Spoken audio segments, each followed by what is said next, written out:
Now the point number 2. Point number 2 says we use V4 if another verb comes after the following verbs. कहता है कि इन सभी verb के बाद अगर एक वर्ब और आता है तो आने वाला वर्ब वो V4 होना चाहिए। अब वो कौन कौन सा वर्ब्स है? तो वो वर्ब्स है start, stop, avoid, dislike, deny इनकार करना, डिटेस्ट नफरत करना, एंजॉय, फिनिश, माइंड। माइंड जब वर्ब के तौर पे यूज होता है तो क्या मतलब होता है? बुरा मानना। वर्थ, हालांकि ये वर्ब नहीं है, ये एडजेक्टिव है, ठीक। Prefer, can't help, it's no use. इन सभी वर्ब्स के बाद अगर एक वर्ब और आता है तो वो V4 होना चाहिए। एग्जाम्पल में देखिए, जैसे आप बोलेंगे ही स्टार्टेड टू वीप। अगर आप ऐसे कहते हैं तो सेंटेंस गलत हो जाएगा। क्यों? स्टार्ट के बाद 2 + V1 नहीं, V4 आना चाहिए। अगर दूसरा वर्ब आता है तो क्या हो जाएगा? He started weeping. स्टार्ट के बाद V4। Now correct. एक और एग्जाम्पल लो, जैसे मैं कार्ड खेलना नापसंद करता हूँ। तो अगर हम लोग कहते हैं I dislike to play cards, तब ये सेंटेंस गलत हो जाएगा। This is wrong. देखो, ये डिसलाइक के बाद 2 + V1 नहीं, V4 लगाते हैं तो सेंटेंस कैसा हो जाएगा? ऐसा, आई डिसलाइक प्लेइंग कार्ड्स। तो डिसलाइक के बाद हम लोग क्या किए? V4। Therefore we must learn this that we never ever use 2 + V1 after them. इन सबों के बाद 2 + V1 नहीं, V4 का यूज करते हैं। तो आई डिसलाइक प्लेइंग कार्ड्स, अब ये सेंटेंस सही हो जाएगा। एक और सेंटेंस लो, वे लोग सिनेमा देखना एंजॉय करते हैं। कैसे करोगे? क्या ऐसा लिखें? They enjoy to watch movie. क्या ऐसा लिखना ठीक है?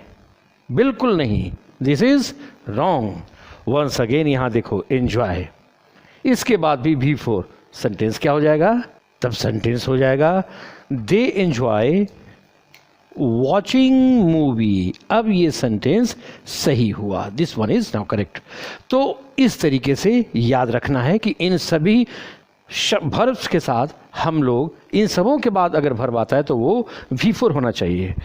हालांकि तुम ये नहीं समझ रहे होगे कि इसका यूज़ कैसे होता है, कांट हेल्प और इट्स नो यूज़ का। देख लो, ये देखो एक स्ट्रक्चर है, तुम इसे एक छोटे से स्ट्रक्चर के तौर पर याद रखो। Subject plus can't help plus V4 plus object. ये एक छोटे स्ट्रक्चर के तौर पे याद रखो। ये हिंदी मतलब कैसे देता है? ऐसे, कोई काम किए बिना नहीं रह सकता है।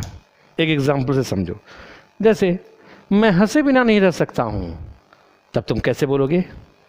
इसको फॉलो करना, ऐसे, आई कांट हेल्प, फिर V4, लाफ, हंसना, V4 करो, लाफिंग, बस, आई कांट हेल्प लाफिंग, मैं हंसे बिना नहीं रह सकता।